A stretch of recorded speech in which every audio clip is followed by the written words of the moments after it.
caught in the crossfire. It's caught in the What's up, guys? Lance, the Obscure Movie Guy, coming to you once again with another fun-filled, fact-filled video that you probably won't care about, but we're going to do it anyways, trying to change the world one post at a time. And I am here once again to talk to you good folks about the other good folks over at Acrostar Films. It's been a very busy year for the people over at Acrostar.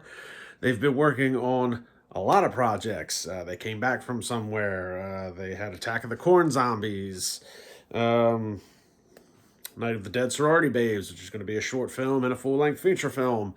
They also went and became an actual production company and an LLC in the Illinois area. So lots of good things and big things going on over at Acrostar. And in the midst of all that, they were also working on the film that we're going to talk about today that kind of got lost. I don't want to say lost in translation, but there wasn't as much attention given to this film as some of their other stuff.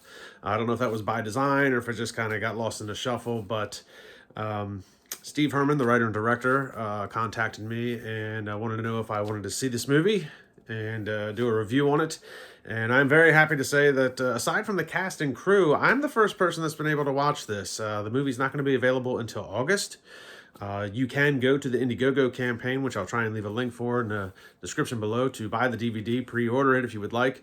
It is also going to hit the film festival circuit, where I am quite confident that this film will do very well as far as rewards and accolades.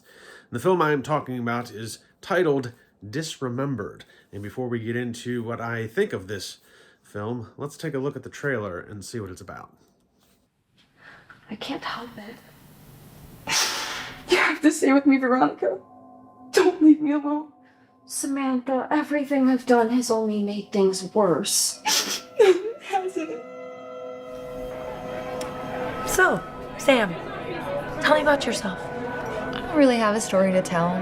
I just moved here about a year ago to make a better life for myself. Found a really good friend in Becca. To the ones in our lives who we've loved, past and present. To past loved ones. Have you ever found Sam to be a bit strange? What do you mean? Just the way that she acts around Becca. Especially when I'm around. I think maybe you're reading into it a little too much. You know what scares me the most? What? What happens when I'm no longer needed?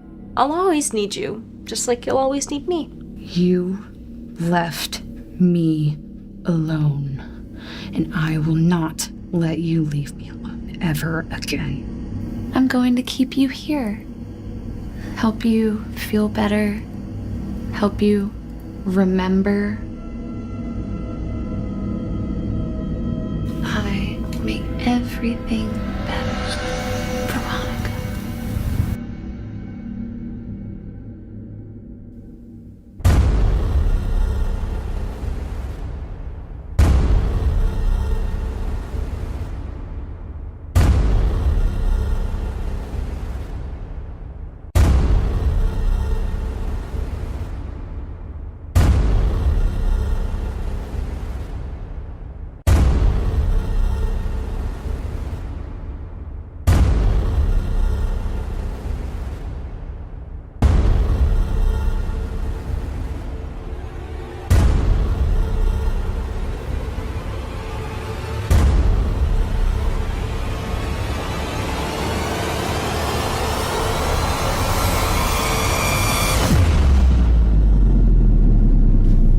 So, this will all be over soon, and you'll finally be rid of her.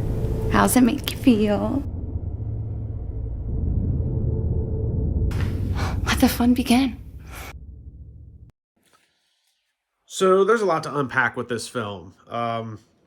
It is going to do very well, I think, on the independent film festival circuit, and I think it's going to do well, getting a lot of awards and accolades. The writing in this movie is very good. It's a very traumatic storyline. It's a hard storyline for some people to watch. The dialogue is very sharp and pervasive. It's a big departure from what I'm used to seeing from Acrostar, and that's not necessarily a bad thing. I like how they've branched out into different genres with everything, and they've executed everything pretty well. And this is another one of those movies where It's a different departure from what they've done, and the execution is pretty spot on. Like I said, dialogue is sharp. It's very good. The storyline, even though it's dark and a little fucked up and twisted, it still resonates very well, I think. And it's going to be a little bit traumatic for some people to watch, if anybody's been through what some of these characters have been through. As far as the setting goes, I really like the fact that, you know, on a modest budget that they had, I mean, it kind of reminds me of Terrifier. It goes to show that you can do a lot with a little bit of space. Everything in this movie was probably filmed in the same house, the same block for all I know, but it doesn't feel that way. They used different sets, some expansive type of shots in the cinematography to make it look like you're in different locations, even though everything is probably taking place in the same house. He did a really good job of that. It does not feel like it's all centered in one spot. It feels like you're expanding the town. So that was done really well. The storyline in and of itself, Steve asked me to try and do a spoiler-free review, which is kind of hard given the subject matter of the storyline, but a lot of it comes through. It's very character-driven. So we could talk about some of the actresses that are in it. You're going to see some familiar faces that if you've watched any of other Acrostar stuff, you'll notice Beth Metcalf is in this one as well. She's always a solid player. I'm pretty sure, I mean, Beth does just about everything. She, not necessarily in the film, just in general. She sings, she dances, she's a street performer, she's a makeup artist, she's a visual special effects artist, she's an actress. She does all kinds of stuff, and she's always a solid player. Does a lot on screen and off screen for Acrostar. Angel Bradford, who was amazing in Desperate Souls, again, plays the part in this film as Samantha very, very well. I should say older Samantha. She is the older version of Samantha in this film and plays it very well. She's very good at being the crazy psychotic type. It's not a huge departure from her character that she played in Desperate Souls, which isn't necessarily a bad thing because she does it so damn good. Morgan Thompson, she is put in a very unfortunate position in this film as far as her character goes, and portrays it very convincingly as well.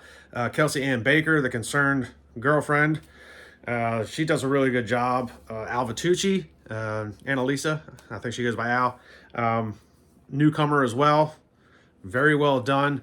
But the standout in this film, I kind of find always a standout with Acrostar in their films. Like Angel Bradford was a standout in Desperate Souls. Magdalena Conway was a standout in Attack of the Corn Zombies. Beth Metcalf, they came from somewhere.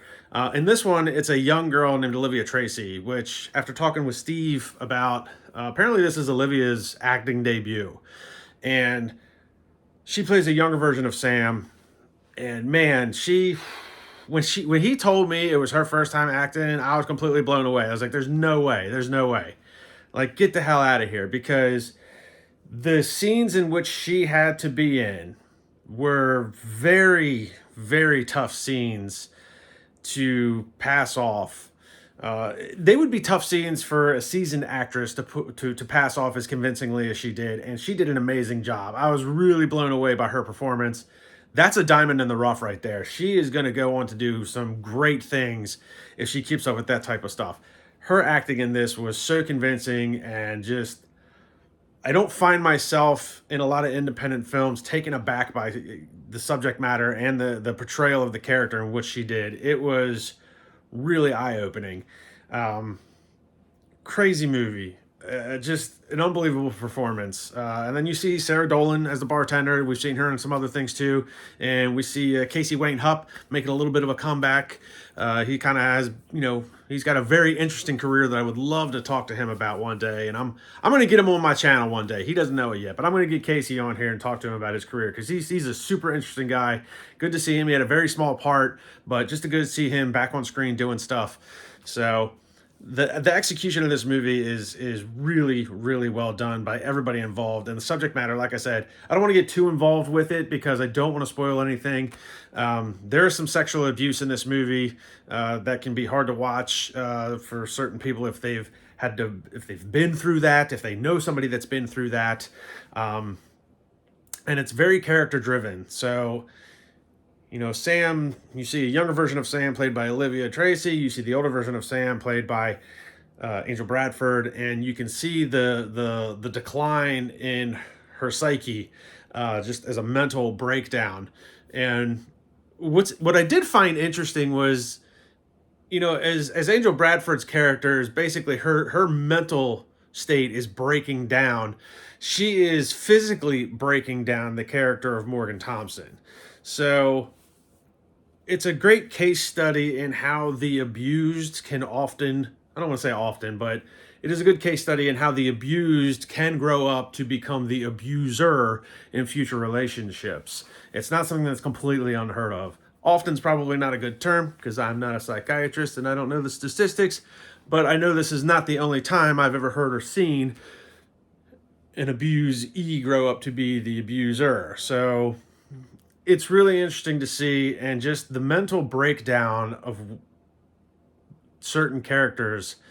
And I do want to give a shout out to the special effects department. I know Beth Metcalf had a little bit to do with this, but you know, the special effects, there's not a lot of blood and gore throughout the course of this movie, even though you do see in the trailer a knife, a bat, stuff like that. There's not a lot of it, but the little bit that there is, whether it be something as simple as a bruise or a scratch, is very, very convincing.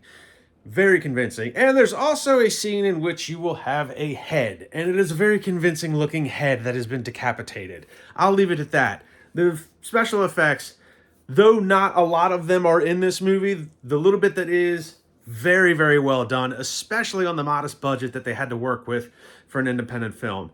Extremely well done.